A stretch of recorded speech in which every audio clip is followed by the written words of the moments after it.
Somewhere in a village outside Chengdu, about 3,000 years before the first aspirin tablet was pressed, a physician named Zhang pressed his thumb into a patient's shoulder, nodded slowly, and reached for a root that modern researchers are only now beginning to understand. He wasn't guessing. He was drawing on a system so precise, so carefully documented over millennia, that it classified not just which plants eased pain, but which type of pain in which part of the body caused by which specific imbalance. That system is traditional Chinese medicine, and the pharmacopoeia it built contains some of the most powerful natural pain support compounds ever identified. Before we go any further, a quick and important note. Everything in this video is for educational purposes only and is not intended to diagnose, treat, cure, or prevent any disease. Always consult a qualified healthcare professional before adding anything new to your health routine, especially if you're pregnant, nursing, taking blood thinners, or managing a chronic condition. Some of these herbs are potent. Respect them accordingly. Now, there are 20 herbs on this list. Some of them you'll recognize immediately. Others have been quietly sitting in Chinese apothecaries for 2,000 years, unknown to most of the Western world, doing work that modern science is only just catching up to. Number 14 in particular, the history behind it is extraordinary. Ancient trade routes were literally shaped around it. Keep that in mind as we go. Let's start where Chinese medicine has always started, with the herbs that form the backbone of every serious pain formula. The first one isn't obscure. You probably have it in your kitchen right now, though you may not know the full story of what it does. Jiang Huang, what the West calls turmeric, has been central to Chinese and Ayurvedic medicine for over 4,000 years. In TCM, it's classified as a blood mover and qi circulator, meaning practitioners used it specifically to break up stagnation. The concept that pain, in Chinese medicine, often arises where energy and blood have stopped flowing freely.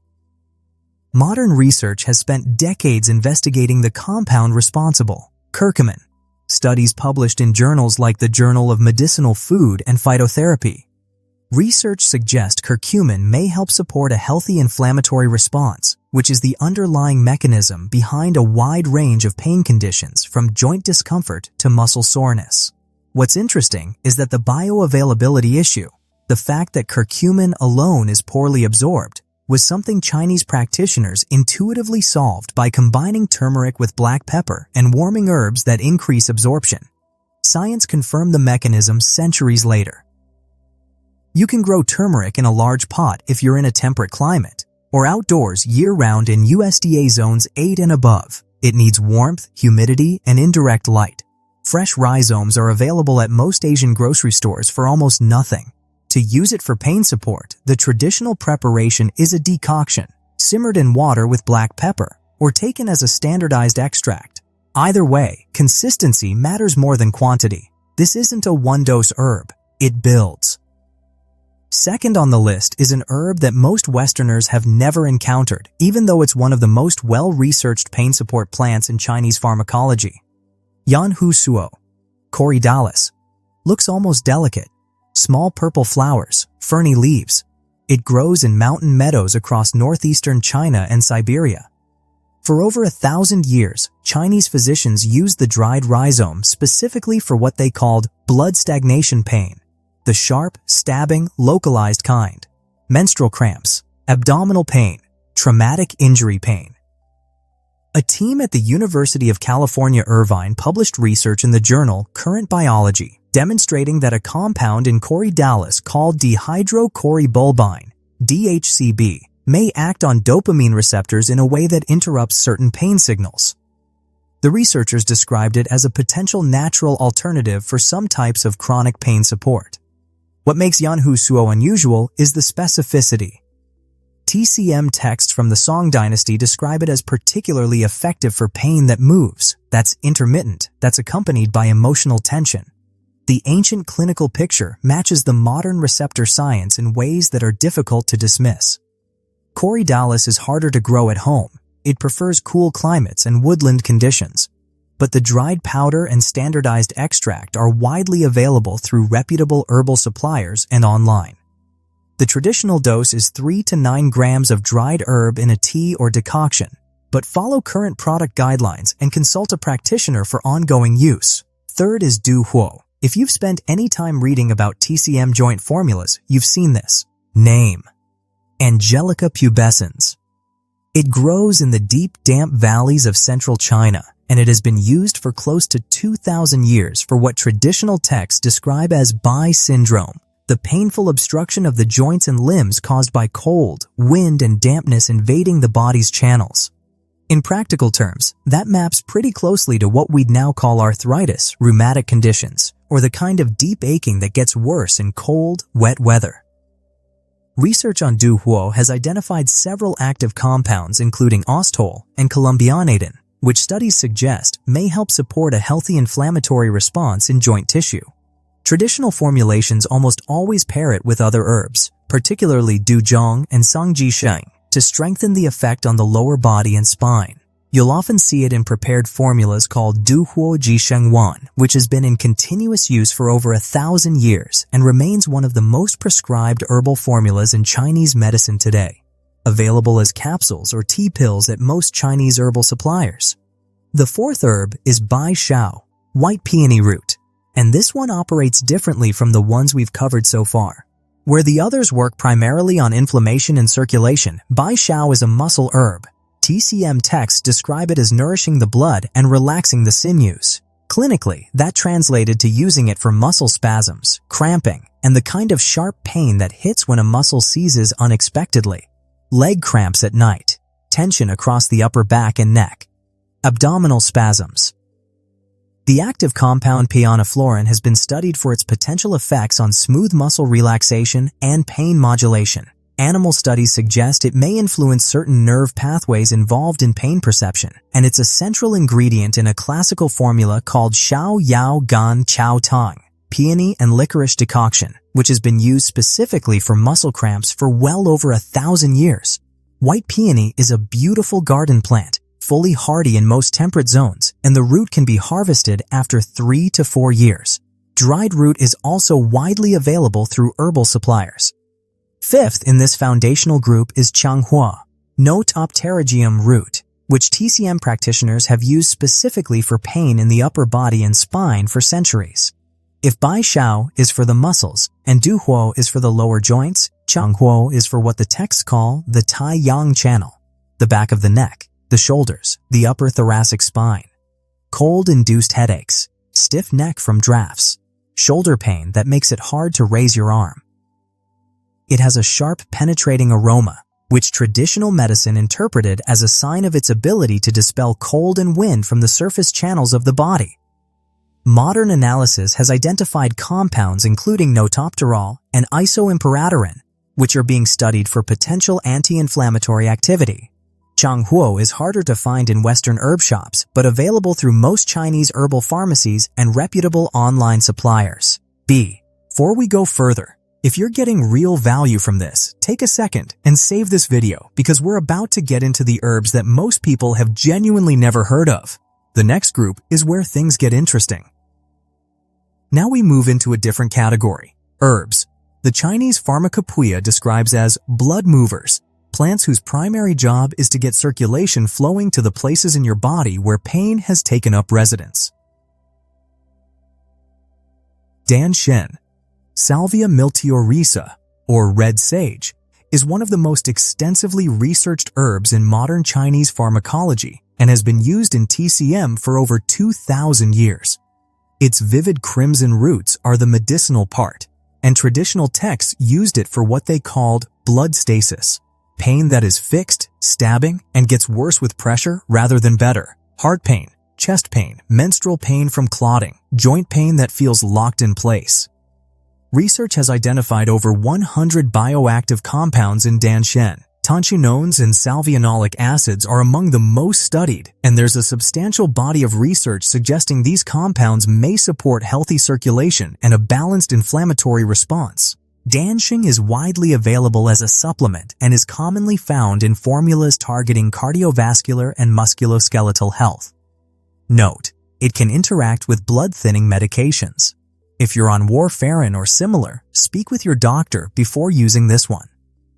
Number 7 is Tianma, Gastrodia elate, which occupies a unique place in the Chinese materia medica because it isn't actually a typical plant in the photosynthetic sense. It's a parasitic orchid that grows entirely underground, getting its nutrients from a specific honey fungus. Ancient Chinese physicians called it the heaven hemp and used it for what they described as wind in the liver, a concept that in clinical terms covered headaches, dizziness, vertigo, nerve pain, and spasms.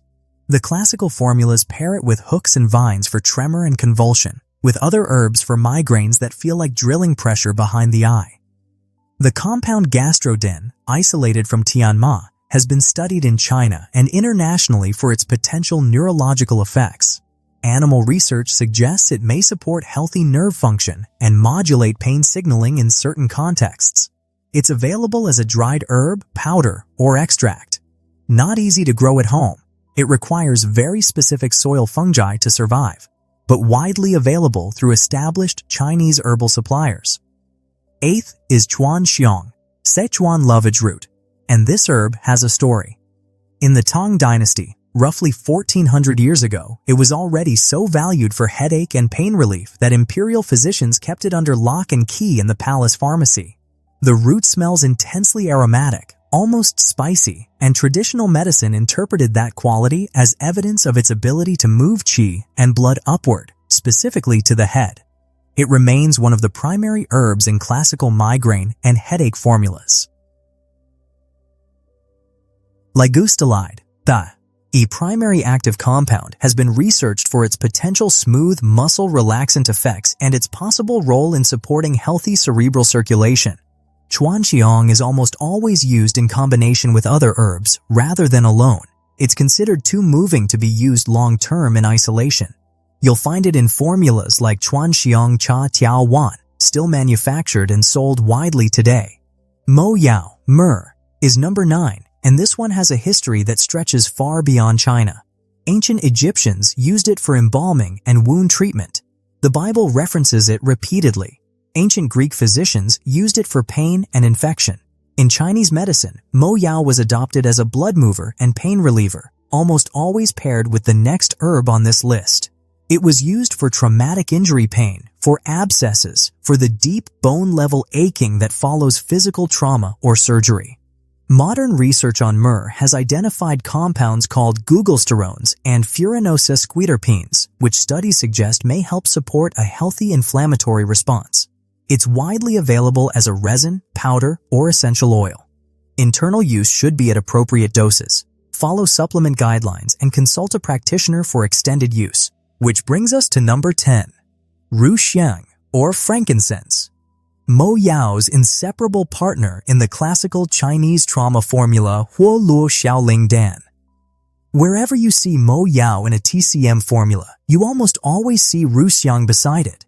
Together, they were understood to move blood and qi simultaneously, clearing stagnation from injured tissue.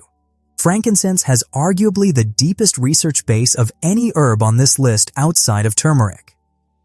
Boswellic acids, the active compounds in Ruxiang, have been studied extensively. Research published in Phytomedicine and other journals suggests these compounds may help support a healthy inflammatory response, particularly in joint tissue, and several clinical trials have investigated their potential effects on knee discomfort specifically. Frankincense resin is available at most health food stores. The standardized extract, standardized to boswellic acid content, is what most research has used. Ji Shui Teng, Spatholibus stem, or chicken blood vine, is number 11. The name comes from the deep crimson sap that bleeds from the cut stem, which traditional Chinese physicians took as a signature of its function, nourishing and moving blood. It was used for pain accompanied by numbness, the kind that comes from poor circulation to the extremities, from prolonged desk work, from recovery after injury when tissue has healed but sensation hasn't fully returned. Research on Ji Shui Teng has identified flavonoids and phenolic compounds with potential antioxidant and circulation-supporting properties. It's a woody vine native to tropical and subtropical China and is available as a prepared herbal supplement or in combination formulas. This next group is for people dealing with something deeper: joint pain, spinal stiffness, the kind of ache that lives in the bones and doesn't respond to the usual remedies. Zhuduan, Dipsacus root, is known. Number 12, and traditional Chinese physicians used it for what they described as the intersection of pain and weakness, the joints and spine that ache because the underlying structure has been depleted. It's an herb for the kidneys in TCM. Not the kidneys as Western medicine defines them, but the kidney system, which governs bone density, joint resilience, lower back strength, and reproductive function. Zhuduan was prescribed for lower back pain that came with weakness, for knees that gave out on stairs, for the ache that settles into the lumbar spine after years of physical work.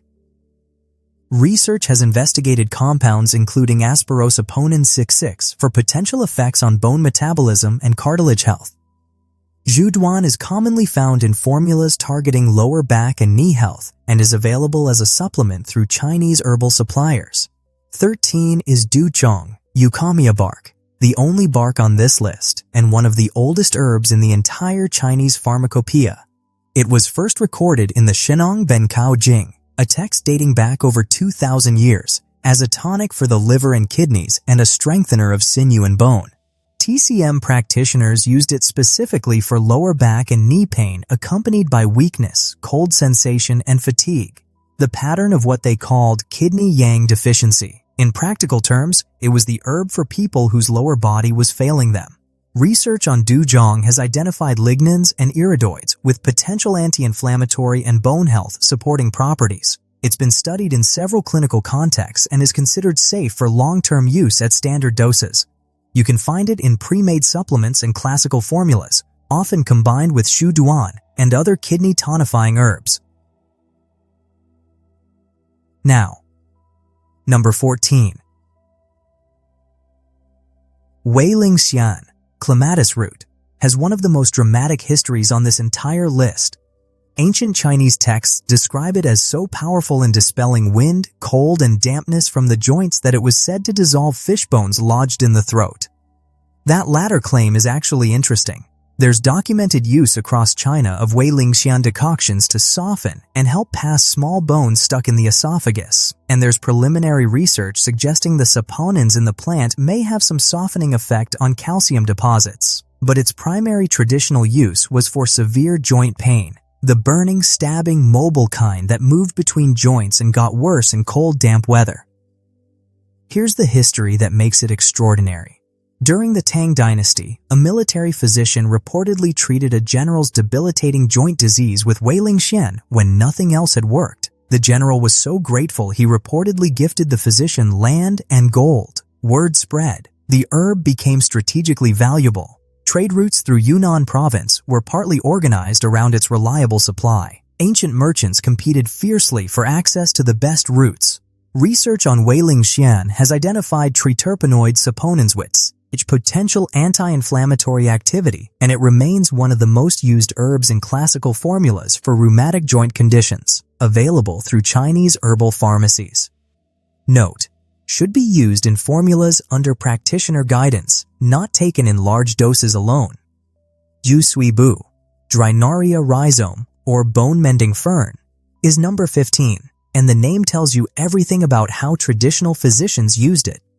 Gu Sui Bu literally means mend the broken bones. It was the go-to herb after fractures, after joint injuries, after dental procedures, anywhere bone was damaged and needed support in healing. Ancient Taoist physicians used it in tonics for those recovering from severe physical trauma. Research has investigated compounds including naringjin and neo-iriositrin, flavonoids that studies suggest may support bone metabolism and have potential anti-inflammatory effects. It's available as a prepared supplement and is found in post-fracture and joint health formulas in Chinese herbal medicine. Before we go to the final section, we are genuinely in the deep end of the Chinese herbal tradition right now. Most people never get past turmeric and ginger. If you've made it this far, you're already thinking at a different level. The last group ahead of us is the most powerful of the whole list. Herbs that address systemic inflammation and pain at the root. Pay attention. The last 4 herbs on this list operate differently from everything we've covered so far. Where the previous 16 target specific types or locations of pain, these final 4 are systemic. They work at the level of the body's overall inflammatory and energetic balance. Ujia Pai, Acanthopanax bark, or Siberian ginseng's cousin, is number 17, and it belongs to the same Araliaceae family as the more famous adaptogens. Traditional Chinese physicians used it for what they described as weak, aching limbs. Not the sharp, acute pain of injury, but the diffuse, heavy exhaustion ache that comes from overwork, from cold, from chronic depletion. It was used in wine preparations, Wu Jia Pi Ju, taken in small cups, especially in winter. Mountain villages throughout Hunan and Sichuan have made this wine continuously for over 1,000 years. Modern research on Acanthopanax species has investigated compounds including acanthosides and syringin for potential adaptogenic and anti-inflammatory activity. It's available as a supplement and is one of the foundational herbs in longevity and pain support formulas designed for older adults. 18 is Qinjiao, large gentian root, which occupies a specific niche in Chinese medicine as the herb for what practitioners call damp heat by syndrome. Joint pain that feels hot, swollen, and is worse in humid heat rather than cold. Think summer flare-ups of joint discomfort. Think the kind of pain that makes you want to stick your joints under cold water. Ancient texts describe Qinjiao as neutral in temperature, making it usable regardless of whether the underlying pattern is hot or cold, which is unusual in TCM, where most herbs have a defined thermal character. Gentiapicroside and Swerdiamarin, the primary active compounds, have been studied for potential anti-inflammatory and liver protective effects. Qinjiao is widely available through Chinese herbal suppliers and is commonly included in formulas for rheumatic conditions. 19 is Sanqi, Notoginseng. And if you have ever seen the inside of a serious Chinese herbal pharmacy, you know that Sanqi is stored separately, treated with reverence, and costs considerably more than most herbs on the shelf. It was first brought to widespread attention in the West through research on its cardiovascular effects, but in traditional Chinese medicine, its primary historical use was for traumatic injury, to stop bleeding, resolve blood stasis, and dramatically reduce the swelling and pain of bruising and soft tissue injury. Traditional Chinese martial arts schools kept it as standard equipment, the way a modern gym keeps ice packs. Notoginsenosides, the primary active compounds, have been researched for their potential effects on circulation, coagulation, and inflammation. Several studies have investigated their possible role in supporting recovery from soft tissue injury. Sanqi is available as a powder or standardized extract. Important note, if you're taking blood thinners or blood pressure medications, consult your doctor before using Sanqi, as it may interact. And the 20th herb, the one that closes this entire tradition, is Yin Yang Huo, Epimedium, commonly called horny goat weed in Western supplement stores, which almost does this plant a disservice given its depth of use. The name Yin Yang Huo, which roughly translates to licentious goat herb, comes from a folk story about a goat herder who noticed his animals became significantly more vigorous after grazing on this plant. It's been in the Chinese pharmacopoeia for over 2,000 years and was used not just for the reasons the Western market sells it, but as a kidney yang tonic, warming the deep energetic reserves of the body, addressing the cold, weak, aching joints and lower back that came from age, from overwork, from chronic depletion.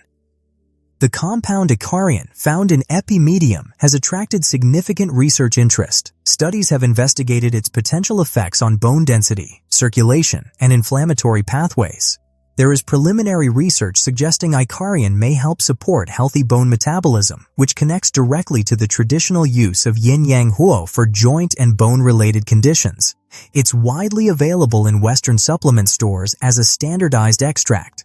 Note: not recommended during pregnancy, and consult your doctor if you have hormone-sensitive conditions. 3,000 years is a long time for something to survive.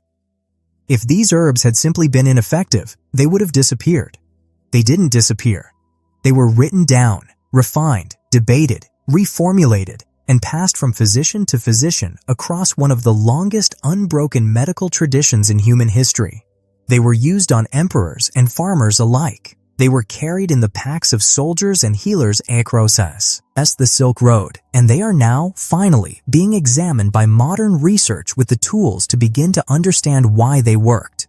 The list you just heard covers 20 herbs across 6 categories: foundational anti-inflammatory support, blood circulation and stagnation, nerve and head pain, deep joint and bone support, traumatic injury recovery, and systemic balance. No single herb is a silver bullet. Chinese medicine never worked that way. It worked through combination, through pattern recognition, through paying attention to the whole picture. If you want to start somewhere simple, turmeric with black pepper, daily and consistent. If you're dealing with joint issues in the lower back and knees, look into a quality Du Huo Ji Sheng formula. If you're recovering from an injury, San Ti is worth researching with your practitioner. And if you want to go deeper into this tradition, there are books, there are licensed practitioners, and there are apothecaries that have been doing this for centuries. You don't have to choose between modern medicine and ancient wisdom. The most useful thing you can do is learn both, apply both thoughtfully, and consult qualified professionals whenever you're making real health decisions. This tradition survived because it worked for real people in real pain. Some of those people might have looked a lot like you. Thanks for watching. If this was useful, share it with someone who needs it.